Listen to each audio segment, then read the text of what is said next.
नमस्कार। विज्ञान केंद्र प्रगति मैदान नई दिल्ली में 17 अक्टूबर 2024 को कोयला मंत्रालय की पहली कोयला दीर्घा प्रदर्शनी काला हीरा गहराइयों का अनावरण black diamond unveiling the depths का उद्घाटन भारत सरकार के केंद्रीय संस्कृति और पर्यटन मंत्री श्री गजेंद्र सिंह शेखावत और कोयला और खान राज्य मंत्री श्री सतीश चंद्र दुबे द्वारा संयुक्त रूप से किया गया। कोयला मंत्रालय के संयुक्त सचिव श्रीमती निरुपमा कोटरू ने इस कोयला दीर्घा के निर्माण के बारे में बताया। आज सचमुच हमारे लिए बहुत ही हर्ष और उल्लास का अवसर है। मैं जानती हूँ यहाँ मेरे बहुत सारे साथी हैं NCSM और नेशनल साइंस सेंटर से, जो इस दिन का बहुत महीनों से नहीं वर्षों से इंतज़ार कर रहे थे। सर, ये बताना चाहूँगी 2021 में हम लोगों ने इस सेंटर की डिज़ाइनिंग वगैरह शुरू कर दी थी, मगर आप लोगों को जान के आश्चर्य होगा और सर से भी मैं ये साझा करना चाहूँगी कि इसका जो एक सीड है इस गैलरी का, आप विश्वास नहीं करेंगे, 1980s से चल रहा है। तो 1980s में ये हुआ था कि प्रगति मैदान होता था, वहाँ पे एक परमानेंट एग्जीबिशन बनना था और भारत सरकार के 15 मंत्रालय और डिपार्टमेंट से कहा गया कि आप थोड़ा थोड़ा इसमें योगदान करिए, ग्रांट दीजिए। फिर ये एग्जीबिशन हो नहीं पाई, तो उनमें से एक मंत्रालय कोयला मंत्रालय भी था। तो नेशनल साइंस सेंटर के बगल में एक परमानेंट गैलरी बननी थी, वो नहीं हुई।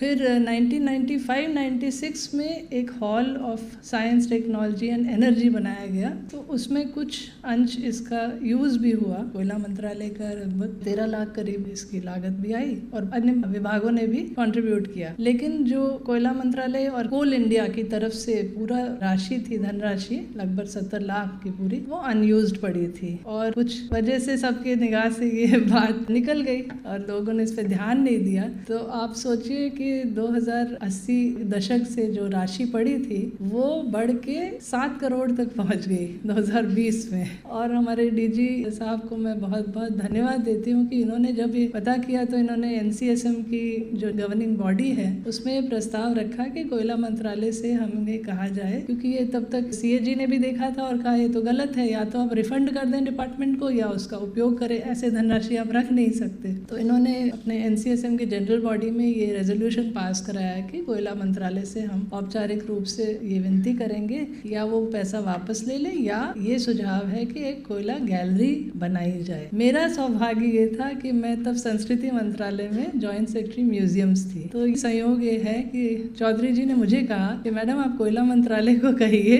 कि ये धनराशि हमें दे दे और हम एक बढ़िया सी कोयला गैलरी बनाए। और फरवरी में ये रेजोल्यूशन पास हुआ 2021 में। मई में मैंने चिट्ठी लिखी और सौभाग्यवश जून में मैं कोयला मंत्रालय में आ गई।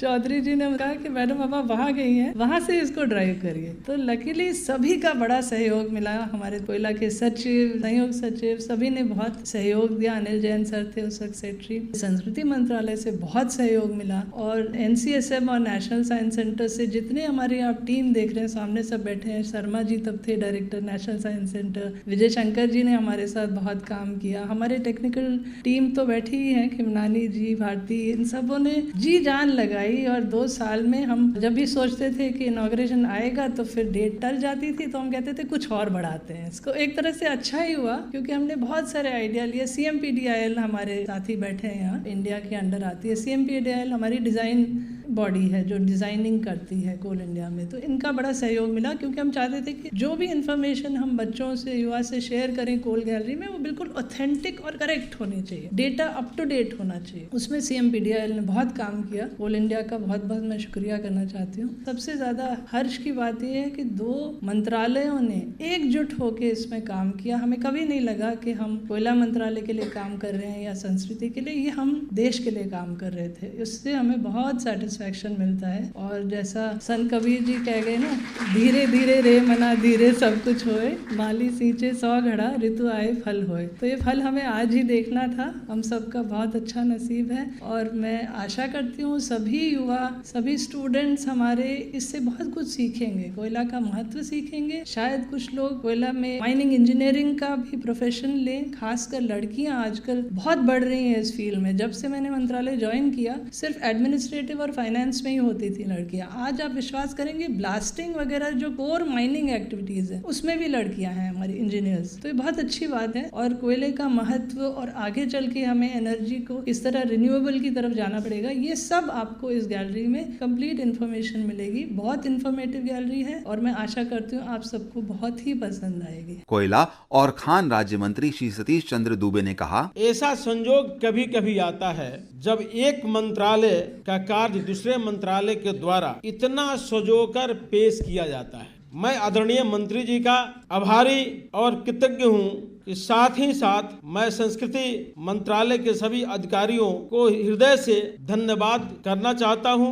एनसीएस के महानिदेशक का विशेष धन्यवाद, जिनकी अगुवाई में एक सुंदर कृति उभर कर सामने आई है। बहुत खासियत के रूप में हमने देखा है कि जो लोग भी ये प्रोग्राम करके और हमने कोल इंडिया में जाके कोल के जो माइनिंग में हमने देखा है, जो भी लिफ्ट से चढ़ के अंदर जाके देखने का या वो मशीनरी के द्वारा जैसे खुदाई होता है, कहीं अंतर नहीं दिखा।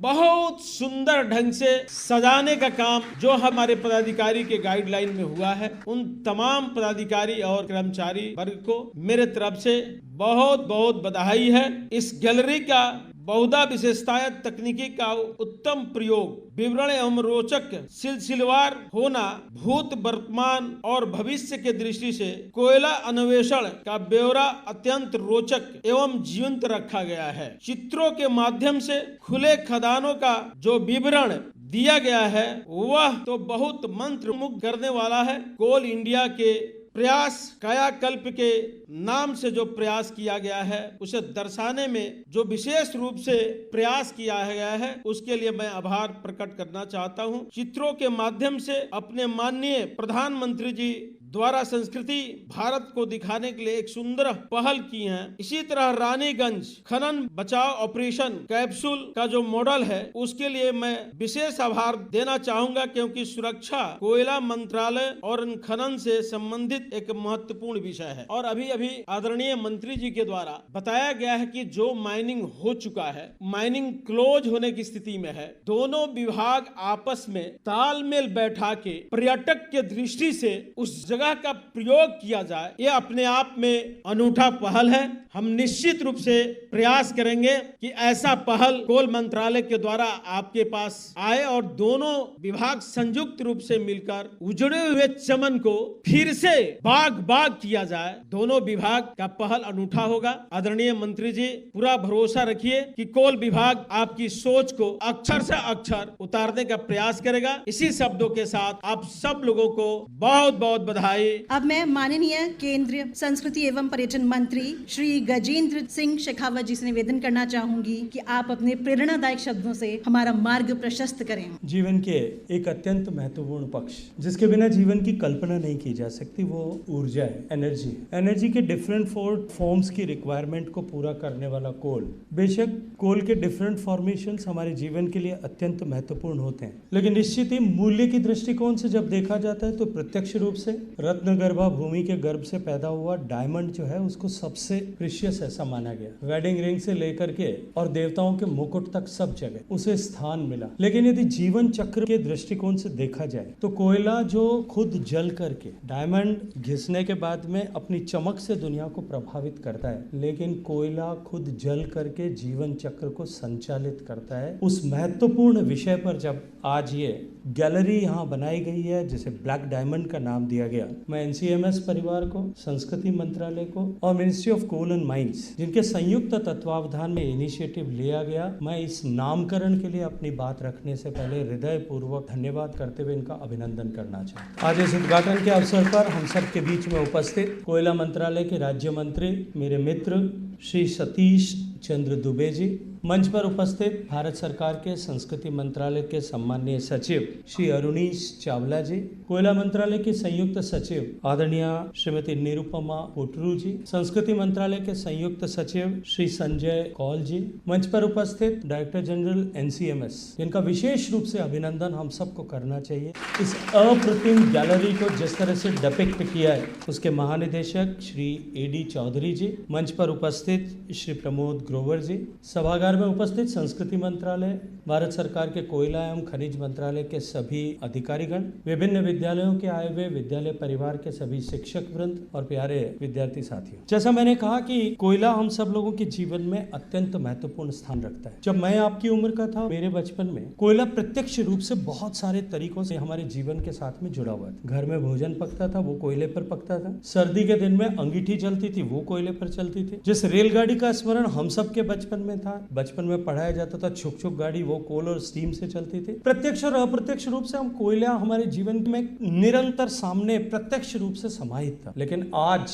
आपकी जो पीढ़ी है, सम्मानित प्रधानमंत्री जी के इनिशिएटिव्स के बाद में जब हर घर तक गैस का चूल्हा पहुंचा है, बिजली हर घर तक पहुंची है, and electricity replace the source of energy, coal को जिस तरह से रिप्लेस किया है, कोयले की रेलगाड़ी से आगे बढ़ करके डीजल की रेलगाड़ी आई और डीजल से आगे बढ़ करके अब देश में लगभग electrification of railway tracks completion की स्टेज पर है। मैं ये मानता हूं कि कोल पर बनाई गई ये गैलरी, क्योंकि कोल हमारे जीवन से प्रत्यक्ष बाहर निकल गया लेकिन अप्रत्यक्ष रूप से आज भी उसकी महत्ता उतनी ही बड़ी है। इस वर्तमान पीढ़ी को उस कोल के जो जल करके हमको जीवन देता है उसके साथ जोड़ने के लिए, उसकी महत्ता को स्थापित करने के लिए अत्यंत महत्वपूर्ण है। मैं ऐसे महत्वपूर्ण विषय पर बनाई गई इस प्रदर्शनी के लिए हृदय पूर्वक दोनों मंत्रालय के अधिकारियों का धन्यवाद और अभिनंदन करना चाहता हूं। मित्रों, अभी निरुपमा जी कह रही थी कि 1980 के दशक में इसकी कल्पना की गई और उन्होंने कहा कि मैं संस्कृति मंत्रालय से जो department of museum glam division देखती थी, वहां से कल्चर में आई और इनके आने के बाद में आज जो 80 का सपना था उसने आज साकार रूप देखा है। देश में कल्पना कीजिए सरकारें किस तरह से काम करती थी, कितने अधिकारियों की पीढ़ियां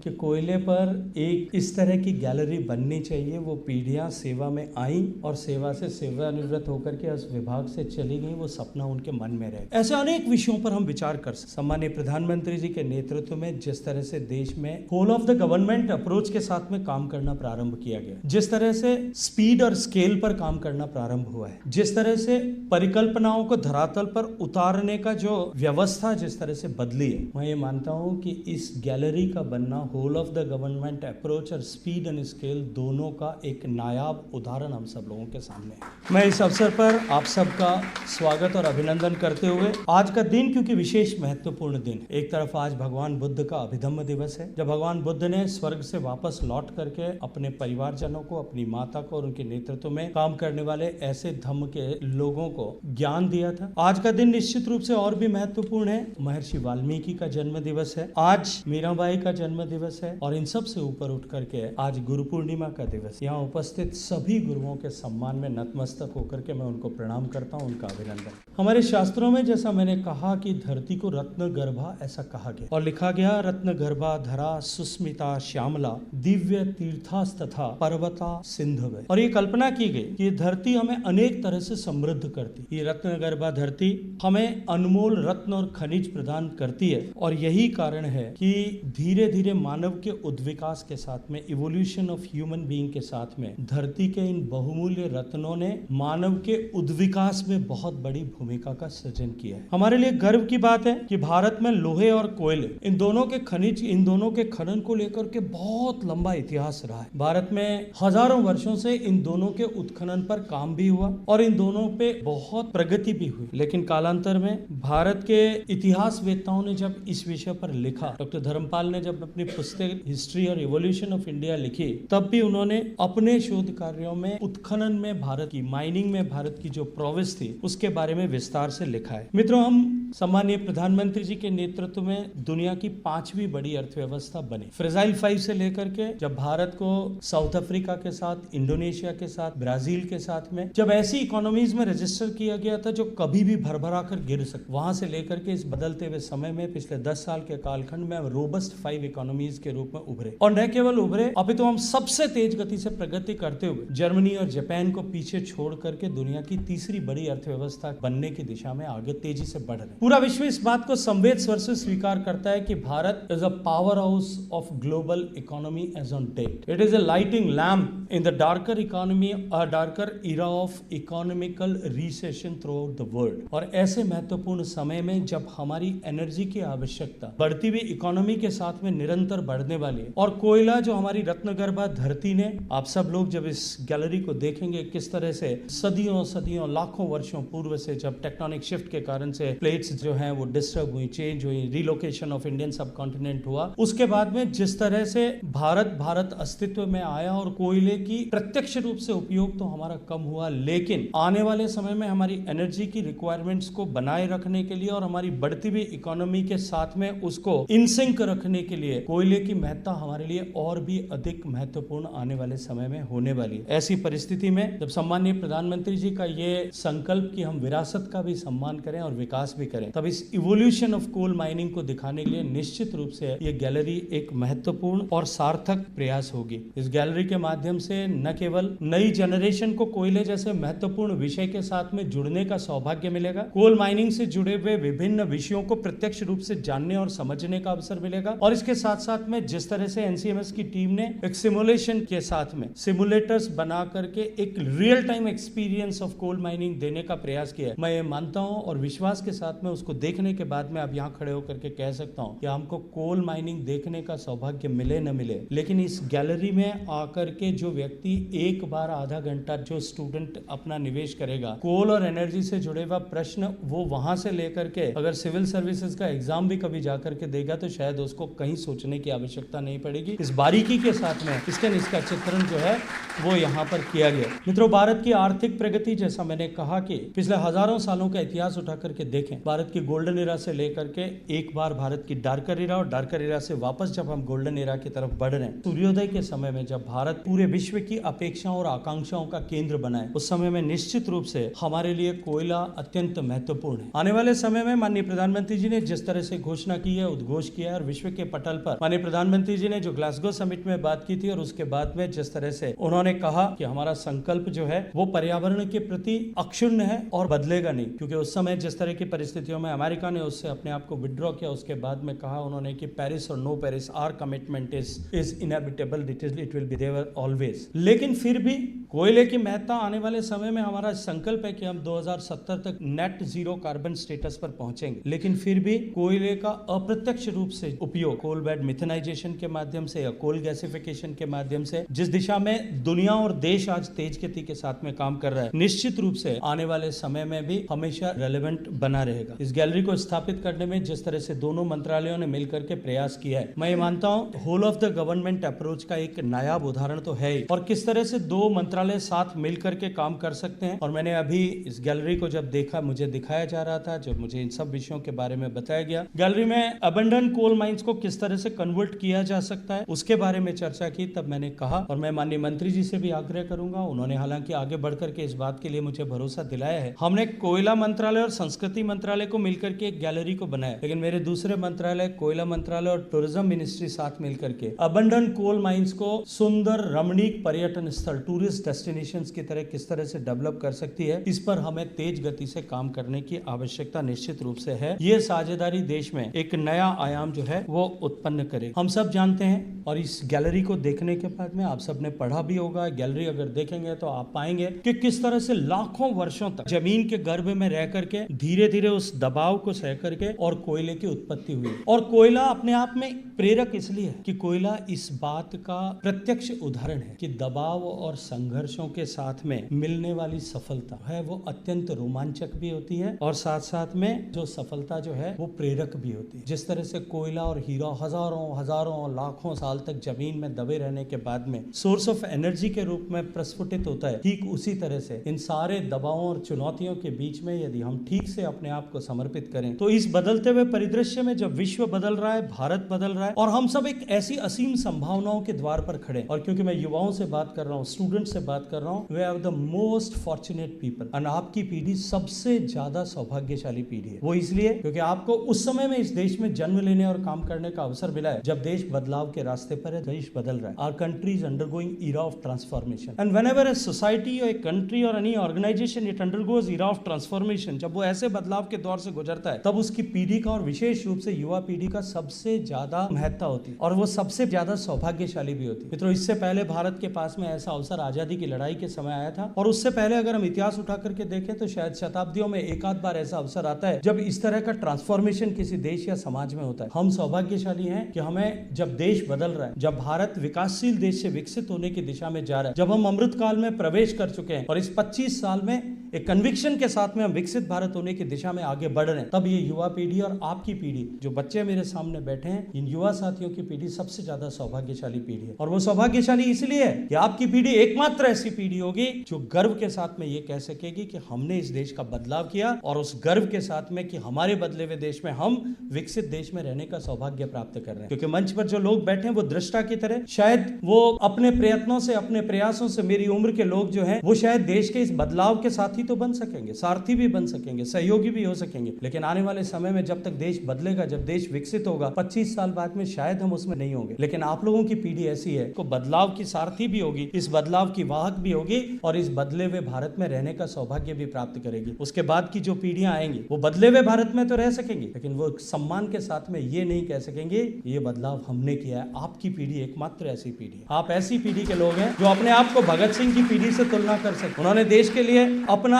समर्पण किया, और एक ऐसा अवसर जब लाखों लाखों लोगों ने इस देश की लड़ाई, देश की आजादी के लिए संघर्ष किया, हजारों लोगों ने अपने आप को इस मातृभूमि की बलिवेदी पर समाहित कर दिया, तब जाकर के वो इतिहास के पन्नों में अपना नाम अंकित करा पाए। हम तो उस सौभाग्यशाली पीढ़ी के लोग हैं कि उस मुकाम पर आज देश आकर के खड़ा हुआ है जब हमारा देश बदलाव के दौर पर है, और मैं दीवार पर लिखा हुआ पढ़ सकता हूं कि देश बदलेगा। ऐसी महत्वपूर्ण कालखंड में हम ऐसे जीवन से जुड़े हुए सारे विषयों के साथ किस तरह से जुड़ सकें, इस दृष्टिकोण से निश्चित रूप से इस गैलरी का जो है आज ये लोकार्पण अत्यंत महत्वपूर्ण होगा। मैं आशा करूंगा कि दोनों विभाग मिलकर के आने वाले समय में टूरिज्म मिनिस्ट्री के साथ मिलकर के, क्योंकि केवल बनाना पर्याप्त नहीं है, अधिकतम लोगों तक किस तरह से पहुंचे, इस गैलरी का एक कंप्लीट डिजिटल वीडियो बनाकर और एक बेस्ट ऑफ द क्वालिटी एनसीएमएस उस पर काम करे। मैं चाहूंगा कि इसका एक वीडियो बनाएं, हम 1 मिनट फॉर्मेट वीडियो बनाएं, 5 मिनट फॉर्मेट वीडियो बनाएं, और वो वीडियो हम किस तरह से आधुनिक डिजिटाइजेशन के इस युग में हम मैक्सिमम लोगों तक पर्सपिटेट कर सकें, हम देश के हर एक व्यक्ति तक ले जा सकें, और उसके माध्यम से हम जिस तरह से लोगों में एक क्यूरियोसिटी अबाउट दिस म्यूजियम जो है वो पैदा कर सकें, ताकि ये म्यूजियम जो है केवल म्यूजियम बनाने तक न रह करके ये म्यूजियम अंततः अधिकतम लोगों तक पहुंच सके। इस दृष्टिकोण से निश्चित ही हमें काम करने की आवश्यकता है। मैं आप सबको शुभकामनाएं देते हुए,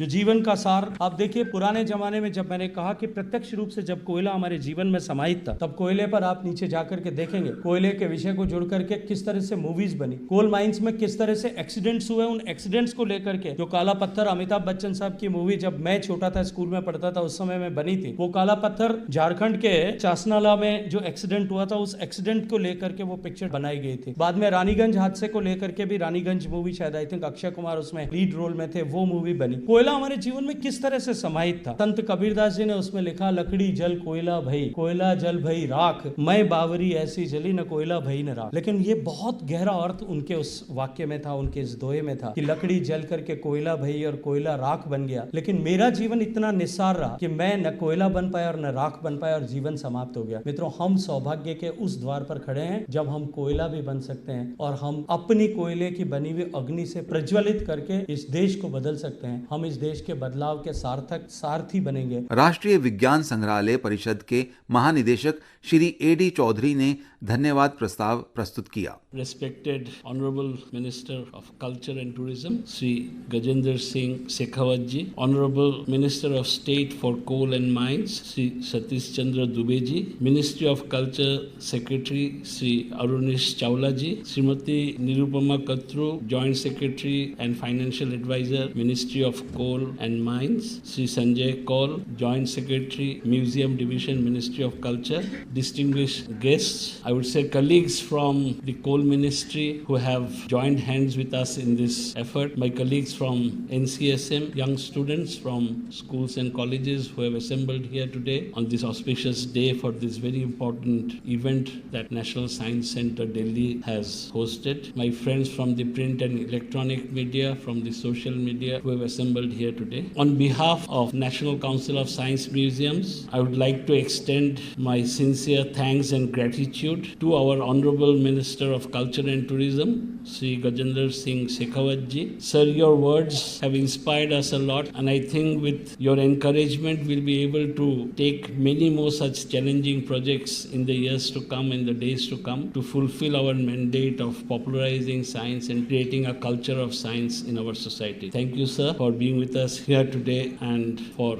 your valuable guidance. I would also like to thank Honorable Minister of State for Coal and Mines, Sri Satish Chandra Dubey ji. Thank you, sir, for being with us here today. And I would also like to thank you and your ministry for collaborating with us in developing this gallery. It was possible only because of the help that we have received from the officials from the Ministry of Coal, from Coal India Limited, who have extended their wholehearted support, both in terms of content, in terms of design, which my colleagues here at National Science Center could implement. I'm extremely grateful to have with us here today Sri Arunish Chawla ji, Secretary, Ministry of Culture, Government of India. Thank you, sir, for being with us here today for this inaugural function. Srimati Nirupama Kotru ji, as we have just heard, and when she also said during her inaugural address, when she was the Joint Secretary in the Museum Division of Ministry of Culture, and because of her, I would say, unstinted support, today we could complete this gallery. And during this last 2 years, she has been continuously discussing about this gallery, giving us all support that is required for developing the content to ensure that whatever we display here is authentic, whatever we show here gives the right perspective and communicates what we intend to communicate. So thank you, ma'am. Thank you so much I'd also like to thank Sri Sanjay Kaul ji, Joint Secretary, Ministry of Culture. Thank you so much for being with us here today. My sincere thanks to all the young students who have come assembled here today. In fact, today morning when I came here, this whole center was full of students, and what I understand, we had more than 3,000 students who visited our science center today. And this center remains vibrant only because of youngsters like you who make it a point to come here, see what we are doing, try to go back with new knowledge. And I'm sure when you visit the new coal gallery, you'll go back with a lot of new knowledge, with new information, and I'm sure you'll try to utilize this new knowledge in your career in the days to come. My sincere thanks to all the invited guests for being with us here today. My thanks are due to all the members from the print and electronic media, from social media handles, and I'm sure with your support we'll be able to reach out to more and more people about this gallery, and we expect your support in this regard. I'll be failing in my duty if I do not convey my heartfelt thanks and gratitude to all my colleagues from National Science Center, Delhi. This gallery was possible only because of the hard work that they have done. For the last 2 years, as and when I came here, I have seen them working on this gallery, and at every stage I have seen something new which they tried to introduce in this gallery. So thanks to all of you. If something has happened, it has happened because of the hard work that we have done, and I'm sure you all will continue to strive harder to ensure that NCSM reaches greater heights in the days to come. With this, I would like to thank all of you once again. स्वर नीतीश अरोड़ा, प्रस्तुतकर्ता दिलीप झा। ये कार्यक्रम आकाशवाणी दिल्ली से प्रसारित किया गया।